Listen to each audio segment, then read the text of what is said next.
I am Edie Lush, and I'm here inside the Hub Culture studio. Really pleased, Reuben Abraham, director of the IDFC, CEO of the IDFC Institute. I practiced it about 5 times and I still didn't get it right.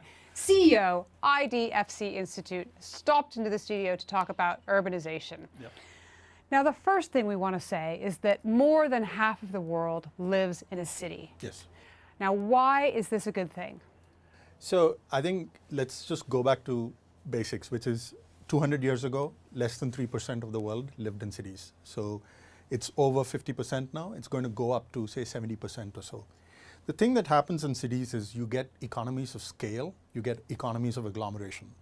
And those two things actually lead to much greater productivity. And so it's no surprise that most of global GDP is actually produced in cities. So if you actually look at the numbers on this across countries, for instance, 80% of the US's GDP comes out of urban areas. In fact, Richard Florida has done this very interesting work that shows that something in the range of 70% of global GDP just comes from 40 urban regions, mega regions. So these are very large urban clusters. And I'd say, broadly speaking, they have a GDP of 100 billion or more, the largest of which is the eastern seaboard of the United States, and then Silicon Valley, eastern seaboard of China, there's a few in India, and so on and so forth. So these are what is actually driving global growth, if you will. So, and I think as more and more people actually move to cities, this phenomenon is actually going to get accentuated even further as we go along. The other thing to keep in mind is this is, I think, just a transformative sort of shift. For hundreds of years, thousands of years, we were basically a rural species, and we've fundamentally become an urban species. And I don't think you can necessarily turn the clock on this. So this is with us. It is here to stay. So it's with us, it's here to stay, and it is a good thing. And one of the things I would say, one of the things I saw when I was in India for Christmas and New Year was in a village called Narlai, and was walking around, and half the buildings, the houses were empty. And I asked, where are people? Where is it? Well, they've moved to the city. They did pretty well with their little shop, but actually they had much more opportunity to go work in Jodhpur or in fact Mumbai. So just draw that out a little bit. What are the facts and the numbers there? Yeah, so I think it's a very interesting point to make. So the urban thinker Alan Berceau, he describes it beautifully as cities are fundamentally labor markets. So the reason why you and I live in a city may be because we have reached the income threshold where we appreciate the finer things about a city, like the art scene or what have you. Nice restaurants. Nice restaurants, all of those things. But the fundamental reason why anyone actually makes the first move to a city is because that's where the jobs are. And so as long as and this goes back to the economy's point that I made earlier, so as long as jobs are being created in cities, that's where people are going to move to. And if high-paying, high-productive jobs are in cities, by definition, this is also where you'll get rid of poverty. So if you look at, so I think of cities again as poverty digesters. They basically take in poor people and then strip them of their poverty, if you will. So if you look at China, for instance, I mean, where you've had some spectacular growth and eradication of poverty, you will realize that poverty in China today is mostly just a rural phenomenon, because urban poverty today in China is below 2%.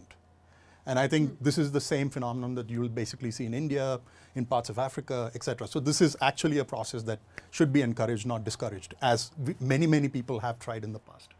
So one of the things that I think we need to deal with is when I shared your article, the op-ed that you've written for Bloomberg on Facebook, the first response I got back was, food isn't just going to drop out of the television. We need people in rural areas to grow food, but that's no longer the case, right? Yeah, I mean, I think it's one of those classic conflations of, so a lot of urbanization is very tricky because a lot of it is counterintuitive. So food production is, so what you really need to focus on productivity in the agricultural sector, right? And so productivity is actually output produced by the least number of people. So in effect, if you actually want productivity, you actually need people to move off the farm, not stay on the farm.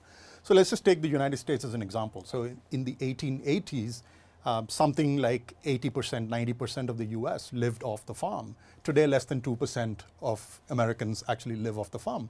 But that 2% is not only able to produce enough for the United States, and the population of the US is significantly larger today than it was in the 1880s, the US is also able to export food. So it's really a question of productivity. So in fact, I would argue that getting people off the farm is actually a better way to grow food. We're going to have to leave it here in a moment. I know everyone wants me to stop. I can see people lining up outside the door. But I do want you to tell me about slums, because that was the other thing that I saw in India. I saw them as an engine of growth. I met people who were hard at work, who were bringing home money, who were educating their kids. Give me a little bit on that. Yeah. So again, I think slums are one of those things where, because the slums look like a symptom of poverty, but actually what's going on inside is actually a tremendous amount of economic activity. So if you look at Dharavi, which is the largest slum in Bombay, so informal estimates put the GDP of just that one slum at $1 billion. So these are real economic engines. The other thing I would posit is just because it looks poor doesn't mean it's poor.